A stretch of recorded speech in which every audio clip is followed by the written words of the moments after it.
सूबा सिंध ने जो इकदाम किए हैं, जिसकी वजह से ईज ऑफ डूइंग जो है उसमें आसानियाँ हुई कारोबार करने में, और सिंध के इकदाम की वजह से पाकिस्तान की इंटरनेशनल रैंकिंग जो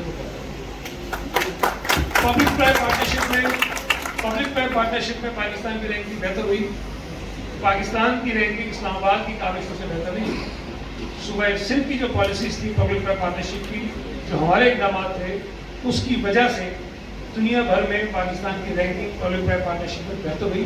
उसमें भी सूबा सिंध की कारकर्दगी की वजह से